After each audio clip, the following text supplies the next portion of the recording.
Welcome back, guys, to a new episode of Comedy, Luxembourg's finest metal podcast. And I'm super pleased today to have Frank Harper, main man behind the project Caelestra, with me today. So glad that you made it, man. No, I'm really pleased to be here. It's a pleasure. Thank you for having me. I mean, I've been looking forward for this for quite some time. I'm going to be very honest here. Back then, when the Black Widow Nebula, your first record, dropped, I was like, damn, I've never heard of this band. And then I really fell in love with the project. And I'm going to be very fair, I forgot about it because you were quite quiet for some time. I was too quiet. Too quiet. Yeah. But, I mean, we're here today. Obviously, you're back with the new record that came out in 2024. Pretty late in the year, though, but you surprised quite a few of us out there, I think. Yeah. And, the new record, Bastion, basically dropped out of the blue. At least, to me, it was more like, how come, you know? Yeah. So... Yeah, very glad to finally do some podcasting with you and some very easy questions and the usual.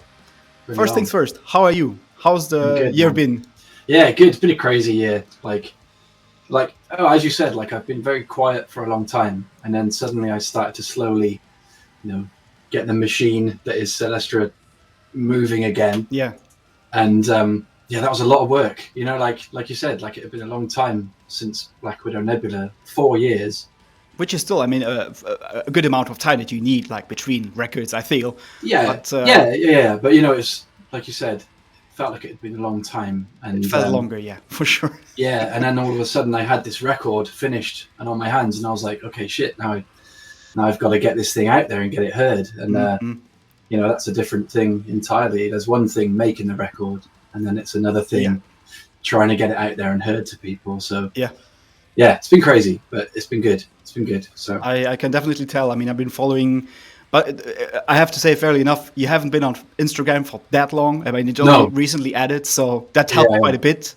I fear, if not because of that, I think I might have forgotten about it or not even noticed it somewhere. But it's a good choice to be on Instagram now and spread the word. I'm kind of a little bit old school, really. I'm not very good with technology in general, and I don't really like being a focal point of the music. So I try not to do many kind of face-to-face things, Yeah, like this, for example. but this is different, man. Like you guys, you've been very supportive, and I feel like we've had a little bit of back and forth over the internet, and I feel like I kind of know you a little bit now. So I'm happy to talk to you, but because I'm sort of so, I wouldn't say shy, but just reluctant to be so. I don't want to be the face of, in that sense. Yeah, I get what you mean.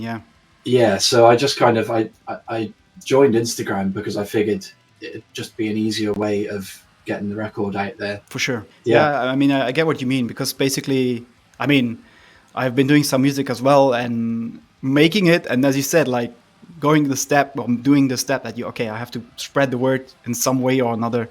That's really, it's taxing, man. It's very taxing on a very emotional level, even. Yeah, absolutely. So, and I feel like people tend to forget that because, writing a record, as I said earlier, sometimes people are eager, after 2 or 3 years, this band has to release stuff. But honestly, I think even if it's 6 or 5 or whatever years, if you just need the amount of time to not only write it, but then again later on, just let it flow and then let it do its thing. Yeah, and then, absolutely. I think that the difficult thing as well is once I'd finished this record, I spoke to a few labels who were interested, but told me we need to think about it, and no indication of how long they would want to think about it for. Yeah. And then I spoke to a few friends that were kind of you do understand that if you're going to work with a label, they might want you to release it in another year or two. Yep. And I was just I don't have it in me to wait another 2 years. I've already been off of the music scene for nearly 4 years. Have this record here now. Yeah, so I released it myself, ultimately. Impatient, really. Yeah, but I get you. I mean, you don't want to, the more it sits there, the more you look at it, the more you will go back to it and probably think, is this really good enough? So yeah. And it's like you said as well, I released Black Widow Nebula so long ago that some people had forgotten that I was even a thing. Kind of. Yeah, you know, and so it's kind of, I didn't want to, the people that were still listening to Black Widow Nebula, I didn't want to then disappoint them further by saying, well, actually, well, if you want some more music, it's going to be another 2 years. I was just like, well, I've got the means to release it myself. And luckily, I've been working closely with a guy called Nico Mirola from Kardashev. Yeah. Who's just been like such an amazing person, like all throughout this process of me trying to release this record.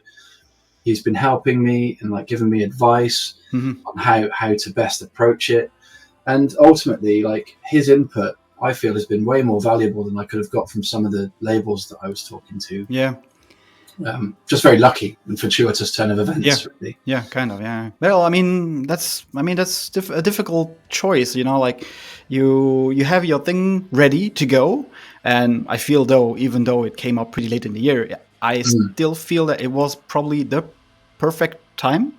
I mean, there's something to be said. Yeah, there's something to be said for kind of because I released it, Black Widow Nebula at the end of the year, and lots of people were saying to me like, "Oh, you've done a mistake there. Like you've missed all the end of year lists and stuff like that." And granted, maybe there is something to that, but also there was a part of me that thought, well, no one else is releasing music right now. It's true. It's fair. You know, and especially if you feel like you've got a strong record and you've got something to say with your music, then I think the music speaks for itself in that sense. Fair enough. Yeah, like I'm not too bothered by end of year lists. Yeah, I mean that's not why you write music, or why people should write music. Basically, it's not about the end of the year list. It's a lucky plus if you get 100%. Mentioned, obviously, and 100%. As I mean, honestly, I can tell by the reviews and by the amount of feedback that was pretty overwhelming. I guess it has been insane, even for me following as a fan. It's like, oh, this is great stuff. And another review. You know, it's really like. I don't know. I feel for you, man. I like this record to be more not recognized in the way that you will feel overstressed, because that's another factor that will probably follow up some point or another. Yeah. But just it has to be heard. This is something I personally haven't heard in years, and I'm really, really stoked about this record. Thank you, man. That means a lot. And like your review was the first review I received, and it genuinely like moved me. Like. Thank you. But again, I have to thank you. Right? Yeah, but you know, like when you're making music, I'm sure as a musician yourself, you understand that like you feel like you're kind of making this thing and you're so doubtful of it at times. For sure. And you question everything that you do. Most of the time, actually. Yeah. Yes, exactly.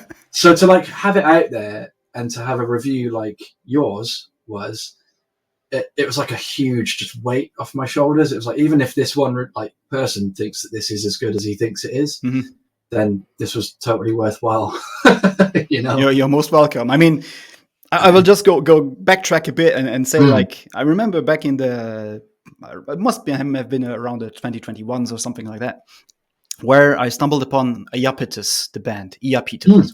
I'm sure you know about the band. I think I've briefly spoken to them. Great record. Yeah, massive production as well, and The Body Cosmic, right? The Body Cosmic, exactly. Yeah. Great record. Amazing. Yeah, amazing. Dan Preston on drums. I mean, come on. Yeah. What's not to like about that? But absolutely. And obviously, Bandcamp is like a platform I really appreciate and really adore for that kind, because it really pushes you in a direction for, oh, you like this, so how about you check out this? And that's actually how I stumbled upon Black Widow Nebula, and that was also. I mean, I share this record quite a lot, obviously not via internet because we were not as busy as we are today. Yeah. But I think overall the response I got to fellow friends and stuff that I showed the record was like, I have never heard something as complexly synthetic without being synthetic. You know, it's just like something about what you do with these two records here that's just kind of outstanding.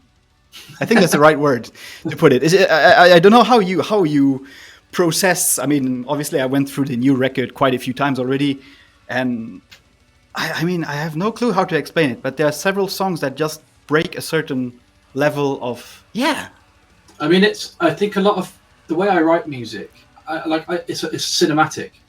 I'm seeing a movie, thing in basically. Exactly. So I'm seeing a series of events in my head that I'm essentially just soundtracking. And so if there are parts that I feel need to be elevated. It's those kind of like heavy emotional parts. I'm able to sort of access that feeling a little bit better because I can almost see the scene unfolding in my head, and I do think that kind of helps a lot. Yeah, absolutely. And obviously, like I'm hugely influenced by synthesizer soundtracks. Yeah.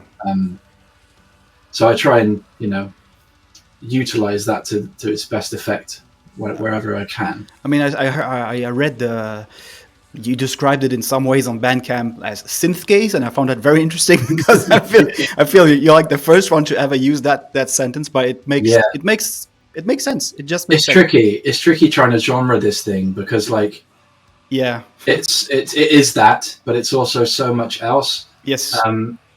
So a lot of color. It's a very colorful record. I would even say more so than the previous one. Black with Another was more like straightforward. I feel this is more, that was purposefully done. Okay. I felt like with Black Widow Nebula, I essentially made that record expecting absolutely nobody to hear it, and I made it with the intention of kind of playing with that sound, the kind of like synthy black metal, I guess. But then it turned into something a lot more progressive, and I guess that was the kind of bud, the bud of that sound, which I felt like I listen to Black Widow Nebula now, and I'm kind of like, okay, it feels a little bit heavy-handed because I hadn't sort of fully grasped what it was I was trying to do. But with this new record, I feel like I'm slightly more understanding of what it is that I'm trying to achieve. I was able to, whereas with Black Widow Nebula, I was finding the sound as I recorded the record. Yeah. With this, I was like, okay, I know where I'm headed. I know what I'm after. And the whole record was just like, I was quite direct with it. Yeah, it makes sense also. I mean, obviously, with so many musical projects or bands that release music very often, or even solo projects, because, I mean, Caelestra is a solo project. It's your baby, so to speak. And very often the first record is like, the idea is there, but we don't know where to go from here. And very often, the sophomore record is basically, that's like the thing. And I'm sure for you will be the same with this one. The difficult second record. Kind of difficult and yet more rewarding afterwards because it's happening, right? Yeah. No, and I'm glad that people, like the reviews that I have read, people are kind of, they understand, they're grasping what the record is trying to do. And that means the world to me. Like, I feel like I'm not just like making music, which I do. I am essentially making music for myself. But the fact that other people are kind of grasping it and kind of going like, oh, I can see what you're trying to do here. That's amazing. Yeah. 100%. Yeah. It's crazy. I mean, I feel you, man. Again, I've been following for at least 2 months now, very, very regularly. And the more I see, the more pleased I am with the result, obviously, for you. And obviously what will probably happen in a very, very not so distant, but hopefully nearer future. No rush. But I've already started the next one. Are you serious? Oh, great. I've kind of got to. It'll be another. Sounds good to me, man. Whenever you're ready, I'm ready. But I'll just go back a bit to the name itself because I did some research. I'm not too sure about the reason why you named the project Caelestra. But is it actually from a video game? Could it be, or from a series of? Not that I know of. So some people know it from. There is a character in the last Airbender, I think, called Caelestra. Oh, is it? Okay. Yeah. No. Sorry, that's completely incorrect. Isn't that the World of Anvil or something like that? Because I found some related article about that, but not too sure what it is, though. So, Caelestra, for me, it means pertaining to the skies. Like, it's kind of like it means of the night sky. Okay. Celestial. Makes sense, yeah. Yeah, and it's just like a play on that word, celestial, I guess. And like with Black Widow Nebula, it was obviously quite cosmic, right? Like in sound. So the name fit. I was going to call it something else right up until the last minute. I was going to call it. Do you know the band Burst? Not really. No. Maybe check heard them it out. somewhere, but I have no clue what they do. Check out the band Burst and their album Origo. Origo, okay. I'll definitely Incredible. check it out. But yeah, they had an album or a song on an album called The Faux Sublime, and I was initially going to call the project that, Okay. which just didn't sit well at all. But like I stuck with that for so long that it was actually on all the initial designs of the album Oh, art. It was like that was the name, and then suddenly I just thought, you know what, like this isn't right. So I went back and rethought, and yeah, I think this is a much more fitting name because it kind of speaks to the grandiosity of some of it. You know, I think it speaks word already if you just look at, if it's obviously both album art covers are insanely detailed and insanely tell a story already. And I really like the fact that you don't slap a very like obvious metal logo on it. And I really enjoy the fact that you just left it as it is, because it basically stands for itself, and it makes more sense like this to leave it. Yeah. I mean, I'll just show it to the guys out there because they have no clue what I'm talking about, you know, this beast. So very neat design. So that new cover is an actual painting as well. Yeah, about Sean Conley? Sean Conley, yeah. Massive stuff. I mean, it tells already a lot of story on itself, but I'm sure you have like maybe a backstory, because to me, also, honestly, Bastion feels more like a concept record. I'm not sure if Black Widow Nebula was already intended to be one, but as you said, probably not. But this feels more conceptual and more... absolutely. Kind of Black Widow Nebula almost became a concept record. I didn't set out to make one. Mm-hmm. But I find in making Black Widow Nebula that it really helps me to have a story to write to. So yeah, Black Widow Nebula was essentially the first iteration of the story of the characters that inhabit my world. Mm. And then Bastion was just the follow-on from that story. But yeah, the artworks, they both speak to the narrative of what's happening in the lyrics. The first album, Black Widow Nebula, was the artworks by a guy called Luke Oram, and it's kind of depicts this guy levitating in a sort of an image of serenity, but in front of him is a world with cracks appearing in it that's about to explode. And that whole album is an allegory for divorce. It's kind of like at a point where you think you're happy and then suddenly your world collapses, basically. Yes. And Black Widow Nebula follows that kind of like trajectory of this character's world exploding, him reeling from the chaos of that, but then ultimately finding peace. And then the story of Bastion takes place, which is the person that this character has found peace with is dying. And it's about him sort of navigating and understanding what that means and ultimately being okay with that as well. So they're quite positive records. They deal with quite heavy themes for me. It sounds seriously poetic and sad to some sense, but it may, if it comes to an end with the ultimate end and everything will turn out fine. I mean, that's kind of the Bastion is said, obviously, of course. So Bastion and the cover art for Bastion, you'll notice that the cave system on the cover, lung, right, looks like a pair of lungs, and that is hints at the fact that like my wife has a condition called cystic fibrosis, which is a degenerative lung condition, and it comes with all these kind of complications and whatnot. And one of those is essentially a shortened lifespan. I think the average age of someone with cystic fibrosis is 47. So Bastion was about how I ultimately decided that it was all like loving her is all worth it, and that's kind of like Bastion rounds that off for me. Like it's kind of like the idea of like, yes, some of this shit might be scary and some of it might be hard to deal with, but ultimately, is she worth it? And the answer is yes. You know, damn, that's that took a very serious turn, man. I mean, that you're sharing this, but I feel absolutely, and I think it's even more touching in terms of as a very personal record to you. Then even more, 100%, way more than the first. Like, this one. It took me so long, for one thing, and it was quite emotionally draining because of the subject matter.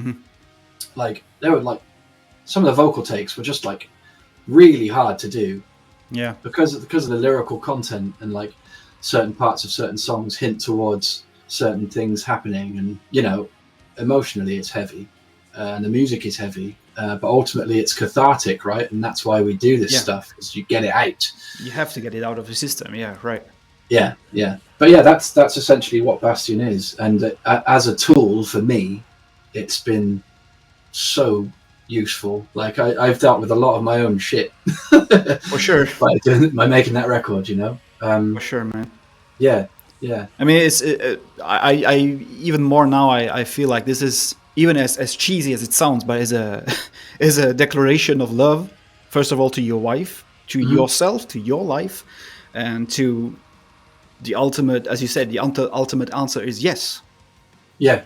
It's amazing. That's just amazing. It makes it even more profound and more, worth it, basically. Yeah. So the final lyrics of the album are like, till we lay still, I'll wade in the water, till we lay still in the mirrored tide. It's kind of like, whatever happens, I'll wait for you until I join you as well. Damn.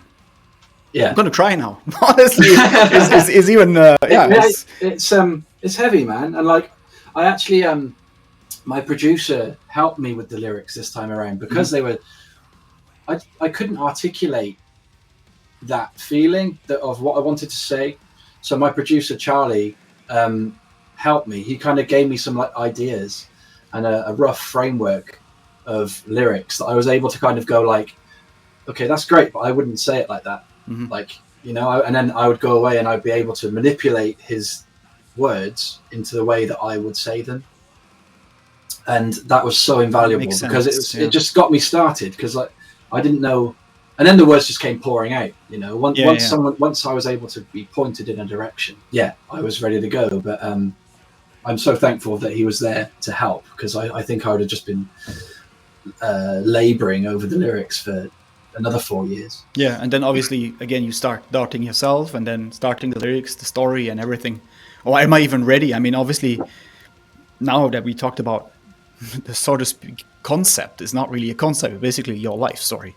It is my life story. So that's not a concept. That's harsh reality sometimes. But it's my reality refracted through a kind of narrative that other people might relate to. And that's what's been amazing so far, is I actually have had people reach out to me and said, this music is really fucking helping me right now for these reasons. And then I say like, well, I made it for those reasons for myself. So like the fact that anyone else gets anything out of it is 100%, incredible. Very rewarding, in the sense that you're not alone, basically. Absolutely. That's the message, right? Yeah, absolutely. Yeah, absolutely. It's really, really interesting. It really very deep dive into lore, Caelestra lore. I'm very honored to be talking to you about this. Honestly, it is even more, as I said, profound, and it makes it even more worth listening to, guys. You should all go and listen to this, because if you feel, I mean, happy about it, okay. If you feel sad, but I'm sure at least some songs will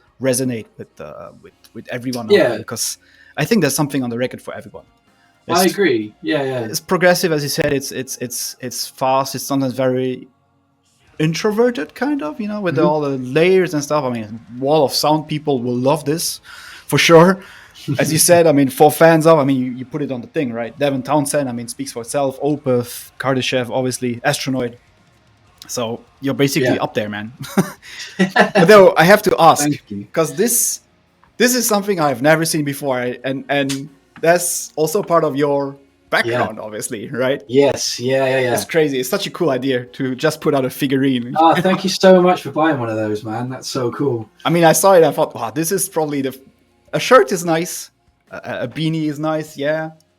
But this is something different, so well, like, cool. I wanted to do something special, because obviously it's a very special record to me. I wanted to commemorate it in the way that I could, in the best way. Yeah. So I used my skills as a sculptor to make the main character. Halfway through painting 40 of them, I did say to myself, "What on earth are you doing?" I just finished an album that took me 4 years, and then I was just sat all day. Yeah, why not add some more work to it, right? Exactly.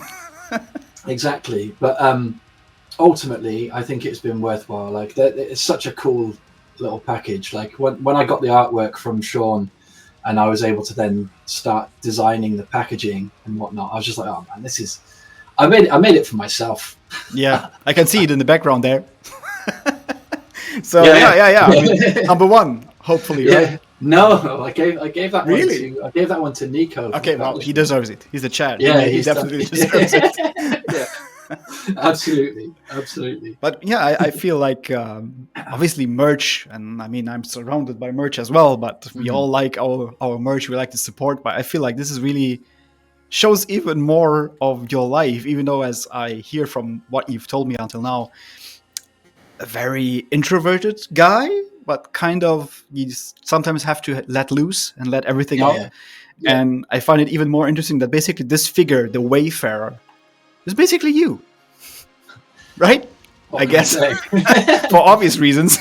Yes. So no, that is true. But like I thought it was cool to have an avatar, because then people might relate to, you know, if I was to say like this is me, it might not resonate so much with people. I don't know, but like I think it was just a case of like, you know, it's a vessel to tell the story through, and it sort of separates me from it a little bit, which I like, you know.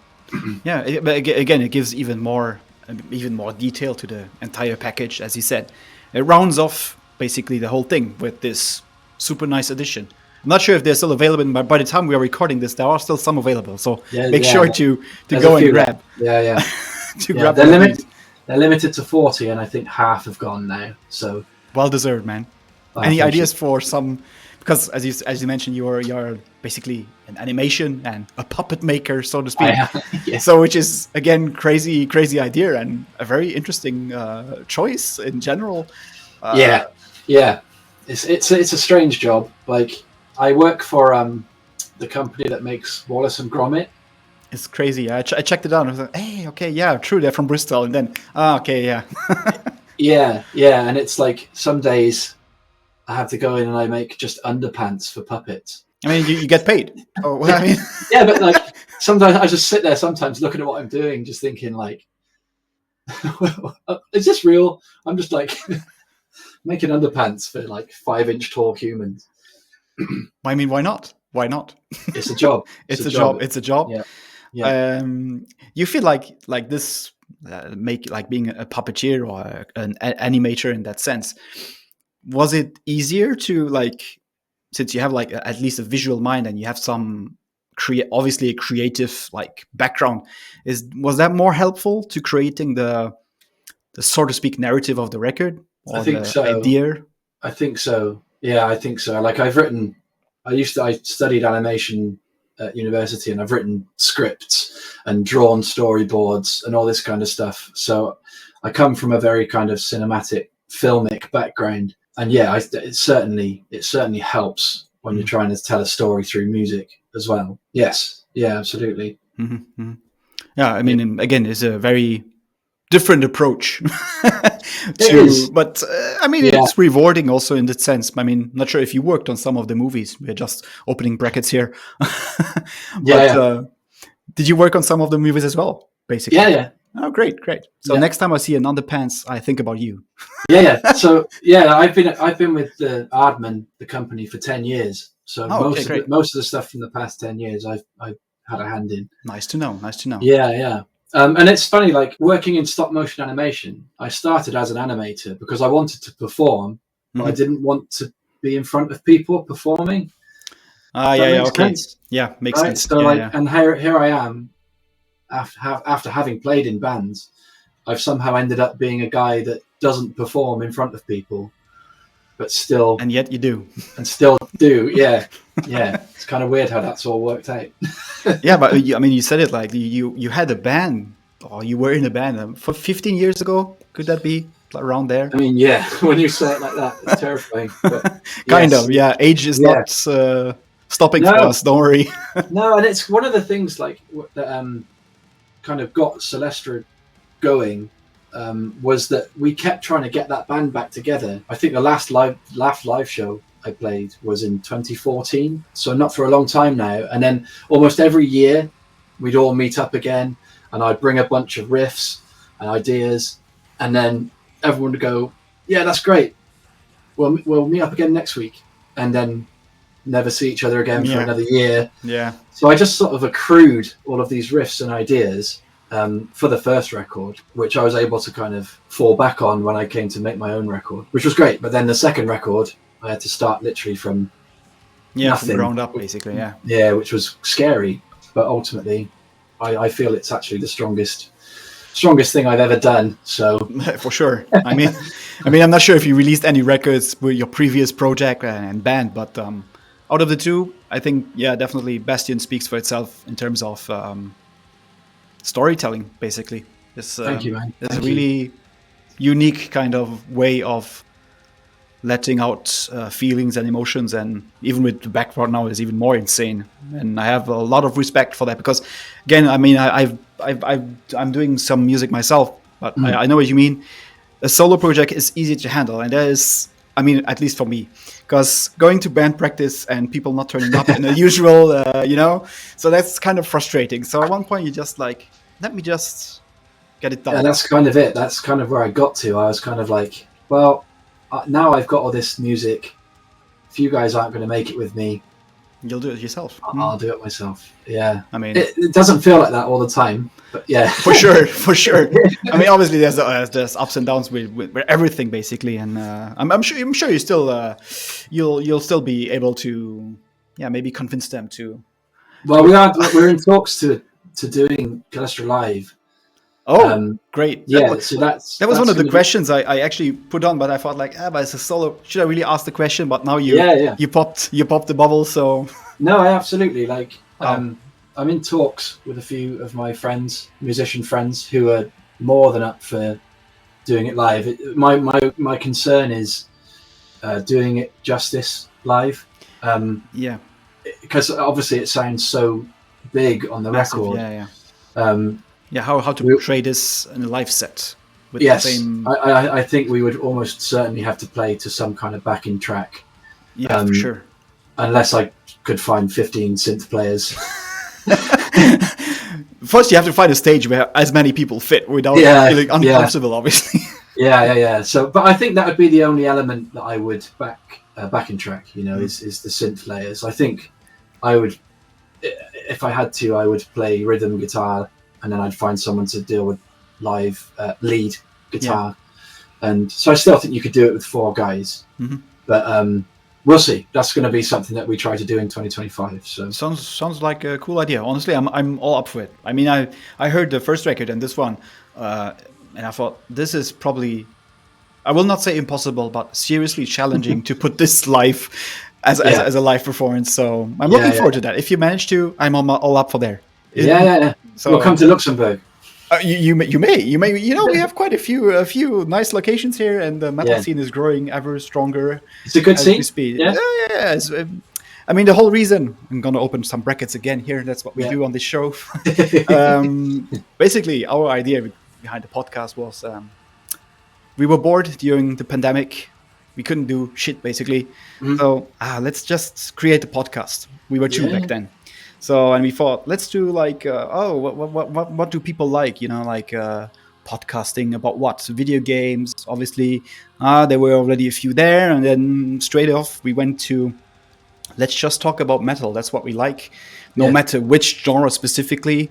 We just go through the whole maze and talk about that. And so we checked again, like in all the years where we were not that active during our local scene, we were like, damn, we missed out quite a few things. And we started focusing mainly, obviously, on our local scene. But I mean, it's always a pleasure to have international acts like yourself on the show. It really means a lot, because I feel like this, you get quite an interesting exchange also. I mean, I know a few, obviously, British bands or Irish bands or whatever, but not many people know Luxembourg stuff. So that's kind of, our way of trying to, you should listen to these fellas, because they do some really interesting stuff. And that was the idea behind the podcast, basically. Well, you'll have to let me know some recommendations. Oh, I'll let you know. I have a whole playlist on Spotify. Don't worry about it. Awesome. Yeah, please share.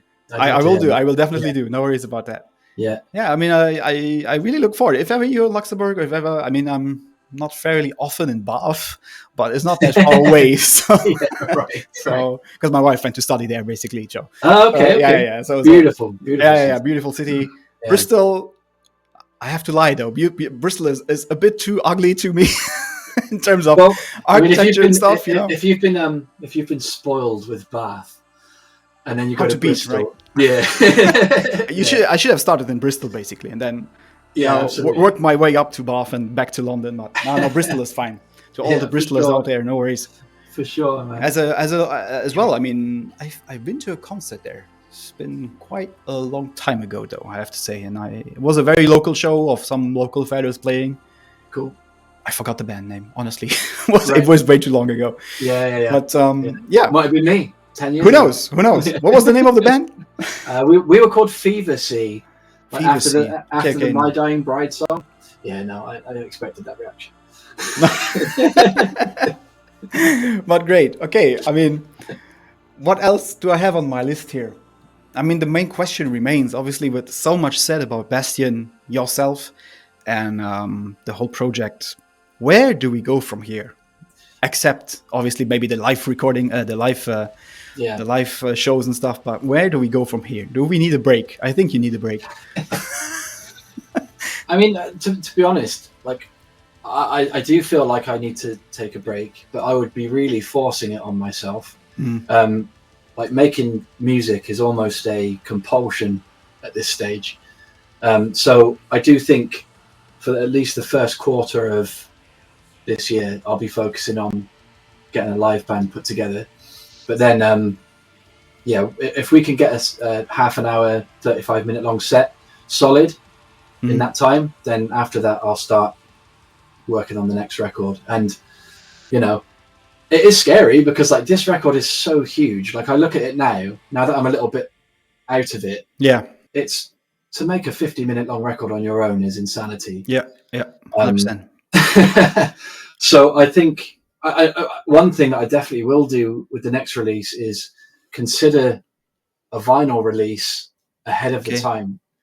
Nice. One thing that I've really been burned by this time is I made the record, recorded it, mixed, mastered it, and then only after the fact had I realized it can't go on vinyl. Like, it just can't go on vinyl because it's just too big, right? It's too big. And if I was to, even if I removed all of the ambient elements in between the tracks, it still splits halfway through track 4. So yeah, moving forward, I was heartbroken, man, because, like, it was a goal of mine to put this record on vinyl. Honestly, I get when the moment you announce the record, and obviously it's pretty much the norm nowadays, but then is a huge budget as well. I mean, vinyl is overly expensive. But I honestly thought, okay, it's funny that there will be no vinyl. But then again, I didn't think of the fact that it's just too enormous because the songs are seriously long and big as well. I mean, so it's not like I can just trim them down. All the parts are kind of essential as well when you're trying to tell a story through music. All those little parts, at least in my head.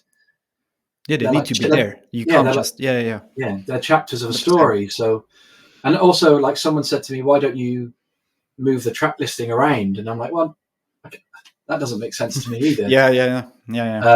So yeah, I think next time I'll certainly take that in mind. But as you said, like, as a one-man band, to consider vinyl is a huge monetary risk. Yeah, it's really expensive. Would I sell 100 vinyl? I don't know. So difficult to say. Yeah, it's a tricky thing because I get a lot of people asking for it, and I don't want to keep letting people down by saying sorry, I just can't.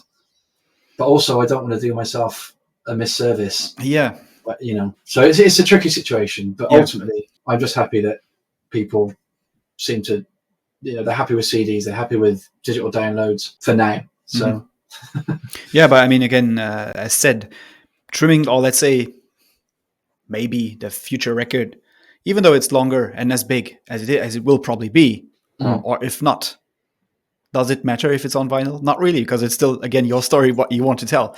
So yes, no, and it would solely be to appease the people that do keep asking me for vinyl.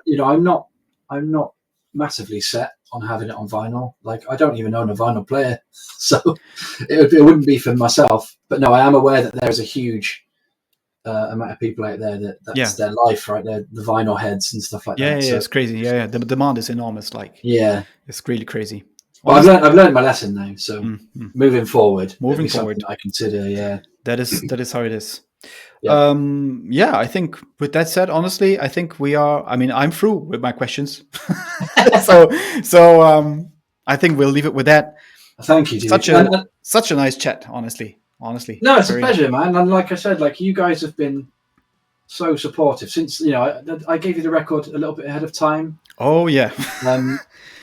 And since then, though, you've just been so supportive, and I'm so thankful, man. Like, that's just how we work. Not working is not the right term. That's just how it is. I mean, I really personally, and I think the two other dudes that are with Kamedi, they are. I introduced it obviously during our top 10 because yes, my top 10 was basically done, and then you just dropped this. So I was like, sorry, I cannot not put this on because it just speaks so much to me. The worst part, I can't explain why. Sometimes just you have some layers in songs and just some movements that evolve, and it just gets through you, and you get goosebumps and all this shit. That's why we love music, right? That's why we're doing it. Absolutely. So, and that's great to hear. You're most welcome, and don't worry. I think we will definitely feature Caelestra more than once here. And with that said, thank you once again, Frank. Thank you for all the details. And to all the people out there, I highly suggest checking out Caelestra via the socials, obviously, Bandcamp, YouTube. We'll put everything in the link below. Yeah, I wish you a very good night, and we speak very soon, I guess. Absolutely, dude. All the best. Thank you so much. All the best. Thank you. See you very soon. Cheers. Care.